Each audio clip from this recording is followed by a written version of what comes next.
Siyaphila baba. Ukhuluma no. Yatsho. Baba Majola angazi ukuthi ngizoqala ngithini ngemisebenzi yonyazi. Ubaba uNyazi ngiyamazi kakhulu usesebenzile empilweni yami nomndeni wami. Nginomntwana igama lakhe Sakhile wakamajola. Unyaka odlule ugulile kakhulu efunda grade 11. Maye gula umntwana kwadingeka ukuthi aze ayisibhedlela eKing Edward. Uma ngabe eKing Edward uzokhumbula bamajola ukuthi kwabe lockdown.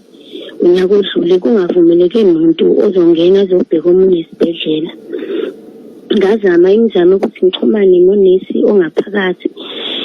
Ngizama ukuthi ngicela ngingenise ngize ngizombona umntwana ngoba manje kwacaca ukuthi odokotela amabethola bathole ukuthi udle upoison. Manje uma befona odokotela bengibuza makasakhile ukudla uthengaphi. Manje ingane itholakala ine food poisoning egazini. And lo poison uma ngabe sithi siyawuflash ngakho konke ukwazi sinakho so odokotela awuflasheki. So into esizocela usenzele yona ukuthi usize ngokuthi uthandaze la ukhona ngoba sizama ngakho konke usemandleni ukuthi simsize umntanakho. Bamajola angayigqoki ingubo emhlophe kuDunyazi ngiyalithanda futhi ngiyalihlonipha ngijwayele ukuvakasha bamajola. Ngazama nobhuti wami wakamajola ukuthi sizama ukuphuthumisa uVaselina ke manje namanzi ngoba ibona esikuthembayo amanzi abusisiwe.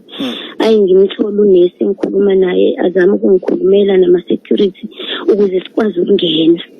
Nangampela kwenzeka lokhu bamajola sakwazi ukungena nobhuti wami siyafika ingane yafa isilingana nombhede. Simkhuthisa amafutha lawa akashembe simphuzise amanzi. Sisangaphakathi vele kuqhamuka udokotela wakhe uwumlungu kwakuthiwa uBorathi. Athi awu ngaze ngajabula ukubona makasakhile. Ingane yakho upoison udlile ujule kakhulu. Manje sizozama kodwa ngoba umuntu akayekelelo. Ngake ngathandaza ngangazazi bamajola ukuthi ngiyakwazi ukuthandaza. Uyabona lento yokuhlala uzeya empilweni uthi ayivele mina ngikwazi ukuthandaza ngithi qaphu bese ngiyayeka.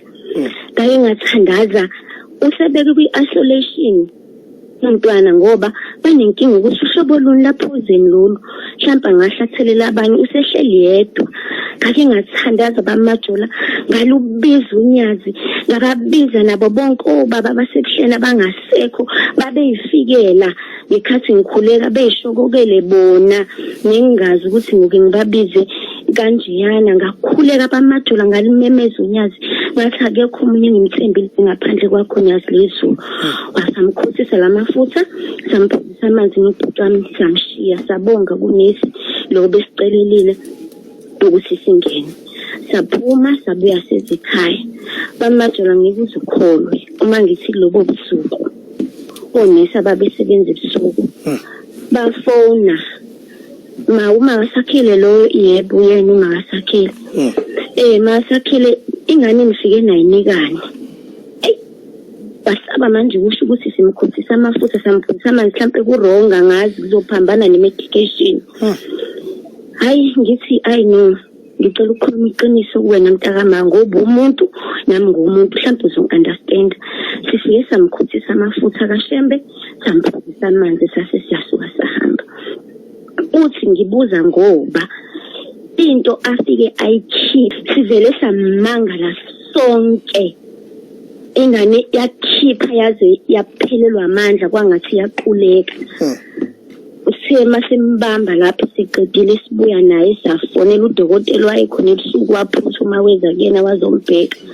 Uma yefika la usedole ngishilonde emlonyeni okusho ukuthi lento siyaphuma iphume ngezansi isiphuma nangaphezulu yadlula ngaphezulu shothi yashisa umlomo yakhanda ilonda. Bamajola ukuthi mangikhuluma le ndaba ngivele ngifikelwe inyembezi. Kodwa ngoNyazi lezulu umntanami manje wenza umatric noma kusekhona ngoba wagcina esedlulisele eAlbert ngoba manje nabo base beflashile ngendlela abangaflasha ngakwacaca ukuthi hayi sekufuneka ongqondo ngempela ke manje bamdlusele Albert. iAlbert busahamba ke kodwa ke njalo ngolesihlanu uyaye Albert ngoba upoison into wasuke wayenza wafike wabulala imithambo ekhanda igazi. So kufanele ukuthi ahlale afakelwe igazi nenye into ekuthiwa ama-platelets. Kodwa nje ngiphakamisa ukubonga amandla onyazi lezulu. Ngiyafisa futhi ngelinye ilanga ukuyigqoka ingubo emhlophe ukuze unyazi lezulu lubone ukuthi ngiyaluthanda ngenhliziyo yami yonke umsebenzi la ngenzela wona kumntanami. Odokotela sebeshilo ukuthi bayahluleka, ayikho into abangayenza, sebezamile bahlulekile, kodwa ngemisebenzi unyazi lezulu ikhona ingane iyaphila. Uyaphila baba. Inkosi kuphilise, inkosi imkhumbule naye umntwana aphile. Uboke uhambe futhi uyobika enkosini ukuthi waba nenkinga yomthambo wegazi. Yebo baba, ngizokwenza ngihambe ngisho. Ngiyabonga kakhulu unyazi lezulu, siyalithanda nabo abantwana bami ngibafundisile ngalo, bayalithanda bayalikhonza.